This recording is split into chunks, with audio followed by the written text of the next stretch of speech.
इस इलाके का थानेदार एसएचओ भवानी सिंह था। उम्र करीब 40 साल, भारी भरकम शरीर, मूंछें तनी हुई और आंखों में एक अजीब सा घमंड। भवानी सिंह पुलिस वाला कम और गुंडा ज्यादा लगता था। उसके दो खास चमचे थे, सिपाही रंगा और बिल्ला। ये तीनों मिलकर प्रतापगढ़ में राज करते थे। इनका सबसे पसंदीदा काम था कॉलेज जाने वाली लड़कियों को तंग करना। कॉलेज के रास्ते में पड़ने वाली चाय की टपरी इनका अड्डा थी। जैसे ही सुबह कॉलेज का समय होता, तीनों अपनी पुलिस की जीप सड़क के किनारे लगा देते और वहां से गुजरने वाली लड़कियों पर गंदे कमेंट पास करते। रंगा पान चबाते हुए कहता, अरे ओ लाल सूट वाली, इतनी जल्दी में कहाँ जा रही है? हमारे साथ भी बैठ जा, 2 मिनट। लड़कियां डर के मारे सिर झुकाकर वहां से तेज कदमों से निकल जाती। किसी की हिम्मत नहीं होती थी कि पलटकर जवाब दे दे। इसी खौफ भरे माहौल के बीच प्रतापगढ़ में एक नई लड़की की एंट्री होती है। उसका नाम था अंजलि। दिखने में वो बिल्कुल आम कॉलेज स्टूडेंट लगती थी। सादे सूती कपड़े, आंखों पर चश्मा, बालों की साधारण छोटी और कंधे पर किताबों से भरा बैग। लेकिन असल में वो इस जिले की नई एसपी थी। वो यहाँ सच जानने आई थी। उसके पास इस इलाका की शिकायत आ रही थी कि कुछ पुलिस वाले कॉलेज जाती लड़कियों को छेड़ते हैं और शिकायत करने पर उन्हीं को जेल में डाल देते हैं। अंजलि वर्मा कॉलेज के पास ही एक बूढ़ी अम्मा के घर में छोटा सा कमरा किराए पर लिया। बूढ़ी अम्मा ने अंजलि को आते ही समझा रही थी, बेटा यहाँ का माहौल ठीक नहीं है। कॉलेज से सीधे घर आना और रास्ते में कोई पुलिस वाला कुछ कहे तो बस सिर झुकाकर निकल जाना। वो लोग बहुत खतरनाक हैं। अंजलि ने हल्की सी मुस्कान के साथ अम्मा का हाथ पकड़ा और कहा, आप फिक्र मत कीजिए अम्मा, मैं अपना ख्याल रख लूंगी। बूढ़ी अम्मा को नहीं पता था कि यह इस जिले की एसपी है और इस इलाके में किसी जरूरी मकसद से आई है। अगले दिन अंजलि का कॉलेज का पहला दिन था। वह अपना बैग टांगे, चश्मा ठीक करते हुए पैदल ही कॉलेज की तरफ निकल पड़ी।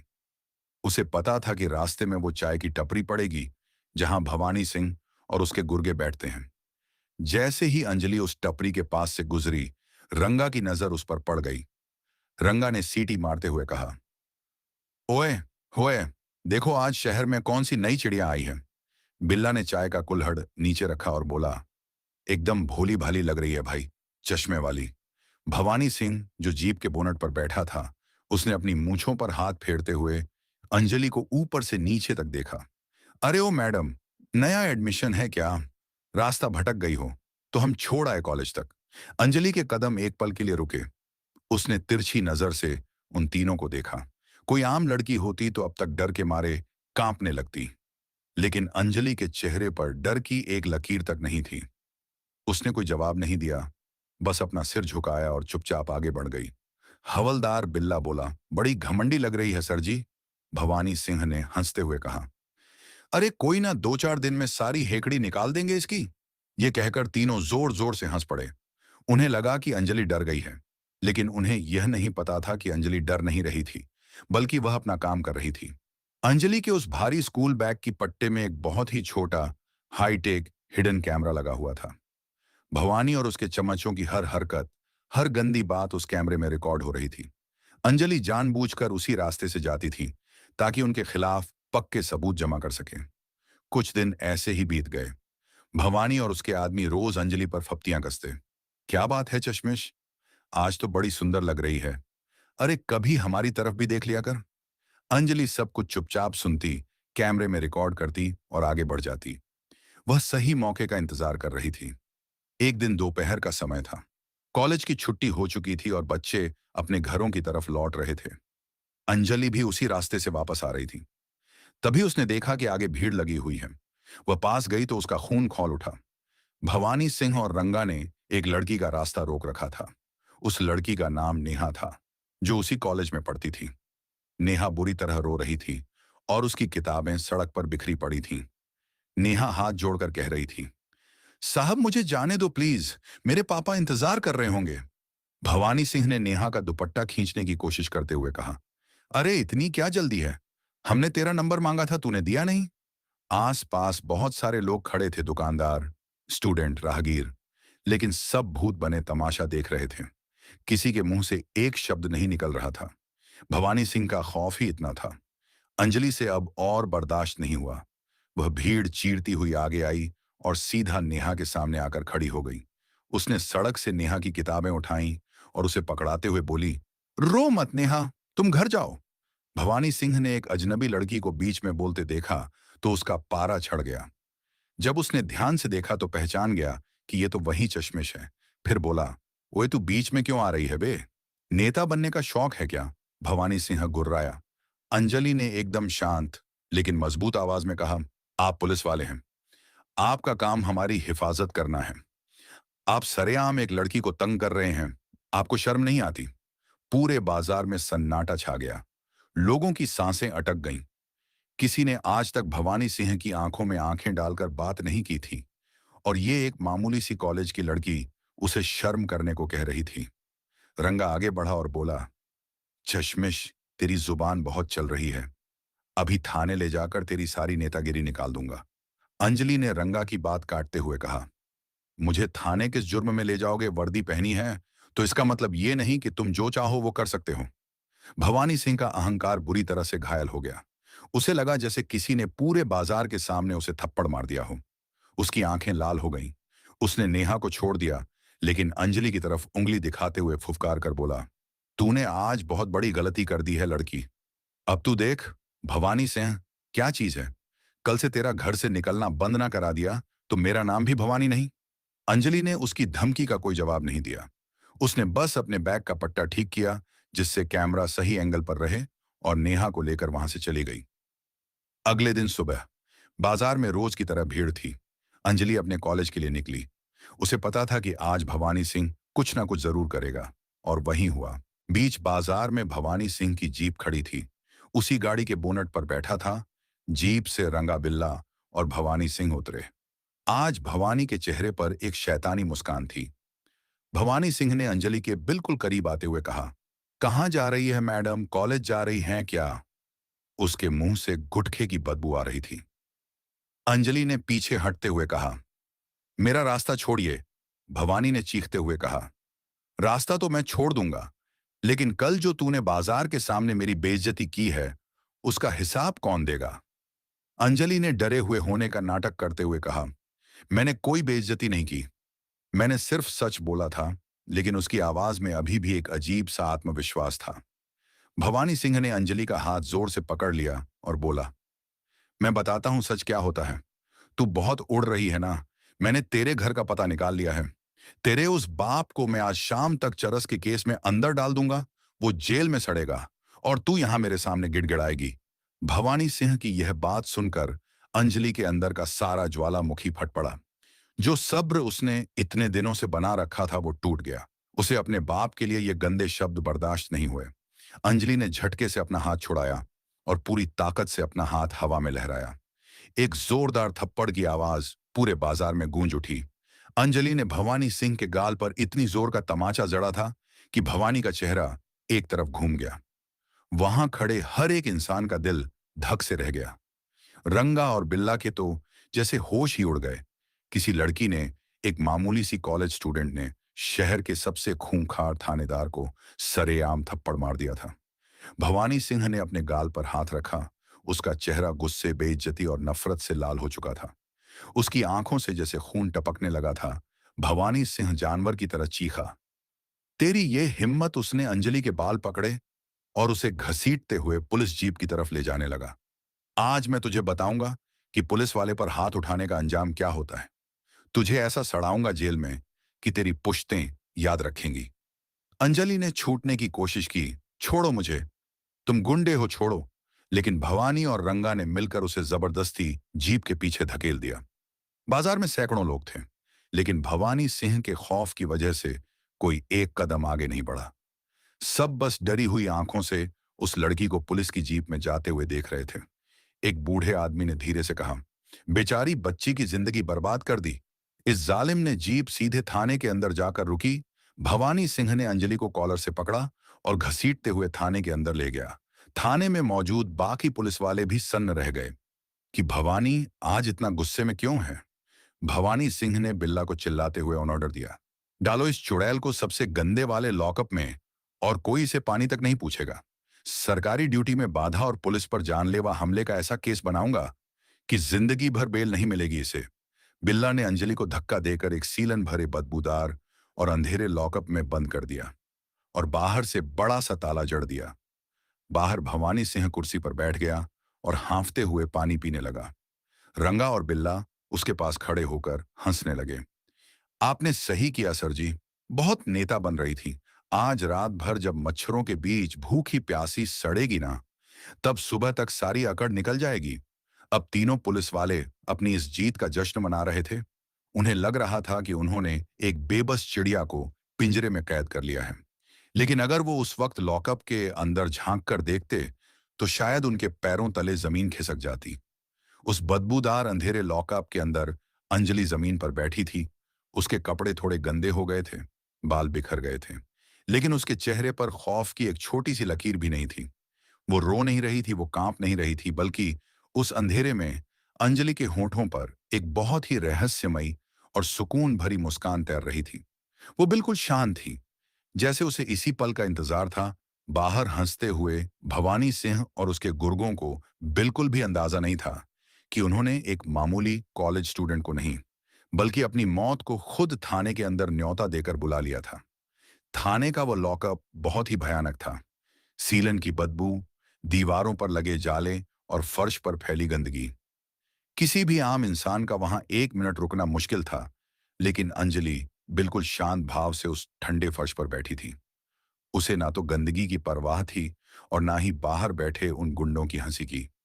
बाहर भवानी सिंह मजे से अपनी कुर्सी पर पैर पसार कर बैठा था। उसके हाथ में चाय का कुल्हड़ था।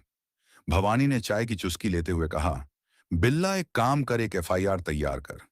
उसमें लिख, इस लड़की ने ड्यूटी पर तैनात पुलिस अफसर पर जानलेवा हमला किया, सरकारी काम में रुकावट डाली, और जब हमने इसे रोका तो इसने हमें गालियां दी। इसके बाप का नाम भी डाल देना कि वो भी गुंडागर्दी करता है। बिल्ला ने मक्खन लगाते हुए कहा, अरे सर जी, ऐसा केस बनाऊंगा कि बाप बेटी दोनों की जिंदगी कोर्ट के चक्कर काटते काटते कट जाएगी। रंगा हंसते हुए बोला, सर, अभी तो वो अंदर अकड़ में बैठी है। भवानी ने अपनी मूंछों पर ताव दिया, रात होने दो। जब अंधेरे में मच्छर काटेंगे और भूख लगेगी, तब वो खुद गिड़गिड़ाती हुई आएगी कि मुझे माफ कर दो। और माफी इतनी आसानी से थोड़ी मिलेगी। पूरे बाजार के सामने थप्पड़ मारा है मुझे। कल सुबह से हथकड़ी लगाकर पूरे बाजार में पैदल घुमाऊंगा।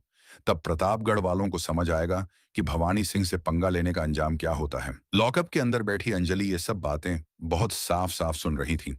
उसने अपने बैग का पट्टा चेक किया। कैमरा अभी भी चालू था और भवानी की सारी प्लानिंग उसमें रिकॉर्ड हो रही थी। अंजलि ने अपनी आंखें बंद की और उन सब लड़कियों के चेहरे याद किए जो इन दरिंदों की वजह से रोई थी। नेहा के आंसू, वो गरीब पिता जिसकी इन्होंने पिटाई की थी, वो बूढ़ी अम्मा जो डर डर कर जी रही थी। अंजलि को पता था कि अब इस गंदगी को साफ करने का वक्त आ गया है। रात के करीब 8 बज चुके थे। थाने में भवानी, रंगा, बिल्ला और 2-3 संतरी ही बचे थे। अचानक थाने का वायरलेस सेट जोर जोर से बजने लगा। वायरलेस ऑपरेटर ने जैसे ही मैसेज सुना, उसके चेहरे का रंग उड़ गया। वो दौड़ता हुआ भवानी के पास आया। सर सर, अलर्ट है, बहुत वीआईपी मूवमेंट है। कई गाड़ियां हमारे थाने की तरफ ही आ रही हैं। ऑपरेटर की सांस फूल रही थी। अरे कौन आ रहा है? इतनी रात को कोई नेता वेता होगा? भवानी ने लापरवाही से कहा। नहीं सर, आईजी साहब खुद आ रहे हैं। साथ में डीएम साहब भी हैं और भारी पुलिस फोर्स है। भवानी सिंह बोला। क्या बकवास कर रहा है आईजी साहब? यहां इतनी रात को हमें कोई खबर क्यों नहीं मिली? अभी वो कुछ समझ ही पाता कि थाने के बाहर एक साथ कई सायरन की तेज आवाजें गूंजने लगीं। लाल और नीली बत्तियों की रोशनी से पूरा थाना नहा उठा। बाहर 10 से 12 पुलिस की जिप्सियां और गाड़ियां आकर रुकीं। गाड़ियों के ब्रेक लगने की आवाज इतनी तेज थी कि रंगा और बिल्ला डर के मारे अपनी जगह से उछल पड़े। गाड़ियों के दरवाजे खुलने की आवाजें आईं। धक धक धक भारी जूतों की आवाजें थाने की तरफ बढ़ने लगीं। भवानी सिंह ने जल्दी से अपनी टोपी पहनी, अपनी शर्ट के बटन ठीक किए और घबराता हुआ बाहर की तरफ दौड़ा। दरवाजे से आईजी विक्रम राठौर अंदर दाखिल हुए। उनके चेहरे पर बहुत गुस्सा था। उनके साथ जिले के डीएमएसपी ऑफिस का पूरा स्टाफ और हथियारों से लैस कमांडो थे। भवानी सिंह ने कांपते हुए एक कड़क सैल्यूट मारा। जय हिंद सर। रंगा और बिल्ला भी पीछे दीवार से चिपक कर खड़े हो गए। आईजी साहब ने भवानी के सैल्यूट का कोई जवाब नहीं दिया। उन्होंने अपनी तेज नजरों से पूरे थाने का जायजा लिया। भवानी सिंह कहाँ है? वो आईजी की आवाज में शेर जैसी दहाड़ थी। भवानी सिंह बुरी तरह पसीना पसीना हो गया। कौन सर? यहां तो कोई नहीं है। आईजी ने गुस्से से टेबल पर हाथ मारा और बोला, मुझे बेवकूफ मत बनाओ। भवानी जिले की नई एसपी साहिबा कहाँ है? उन्होंने आज सुबह ही अंडरकवर भेष बदलकर चार्ज लिया था। उनका जीपीएस लोकेशन इसी थाने के अंदर का दिखा रहा है। कहाँ छुपाया है तुमने अपनी एसपी को? भवानी सिंह का दिमाग सुन्न हो गया उसके कानों में, जैसे सीटी बजने लगी। नई एसपी साहिबा सर, हमारे पास तो कोई एसपी मैडम नहीं आई। आज दिन भर तो हमने बस एक मामूली सी गुंडी लड़की को गिरफ्तार किया है, जिसने बाजार में मुझ पर हाथ उठाया था। वो अंदर लॉकअप में है। लेकिन एसपी मैडम, थाने में एकदम पिन ड्रॉप साइलेंस, सन्नाटा छा गया। सब लोग एक दूसरे की शक्ल देखने लगे। तभी लॉकअप के उस अंधेरे कोने से एक बहुत ही शांत लेकिन कड़क आवाज आई। मैं यहां हूं आईजी साहब। यह आवाज सुनते ही भवानी सिंह रंगा और बिल्ला की रूह कांप गई। ये तो उसी चश्मिश लड़की की आवाज थी आईजी। राठौर खुद दौड़कर लॉकअप के पास गए। उन्होंने संतरी को चिल्लाकर कहा, दरवाजा खोलो, बेवकूफो। संतरी ने कांपते हाथों से ताला खोला। लॉकअप का भारी लोहे का दरवाजा चरमराते हुए खुला। अंदर से अंजलि बाहर आई, लेकिन अब वो डरी सहमी चश्मिश कॉलेज की लड़की नहीं लग रही थी।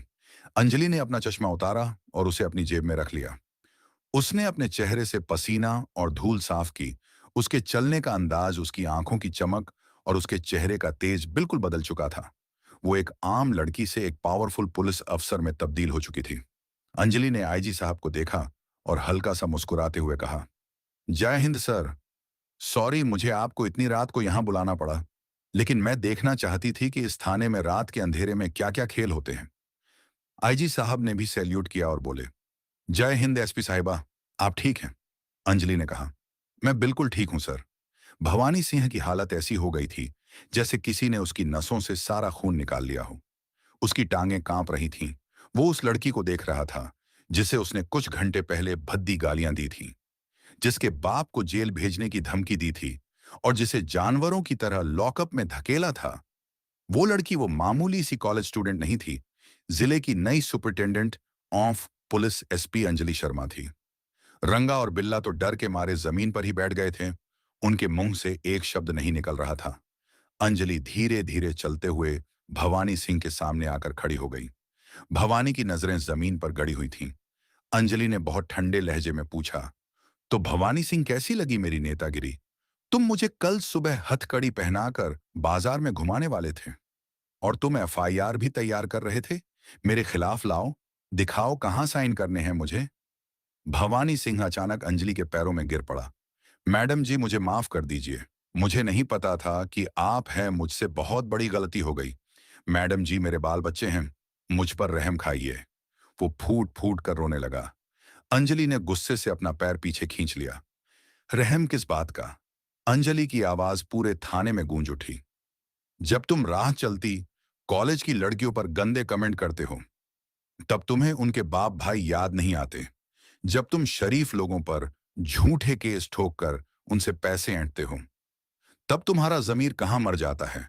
तुमने पुलिस की इस वर्दी को, जिसे पहनकर लोगों को सुरक्षा का एहसास होना चाहिए, उसे गुंडागर्दी का लाइसेंस बना लिया था।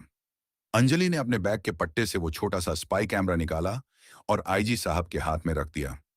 सर, इस कैमरे में भवानी सिंह और इसके दोनों चमचों के पिछले 10 दिन के सारे काले कारनामे रिकॉर्ड हैं। लड़कियों को सरेआम छेड़ना, उन्हें धमकाना, गरीब लोगों से हफ्ता वसूलना और लॉकअप में बैठकर निर्दोष लोगों के खिलाफ झूठी एफआईआर बनाने की साजिश रचना।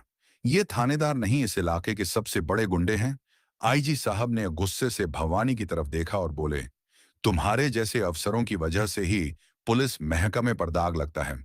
तुम पुलिस के नाम पर कलंक हो भवानी।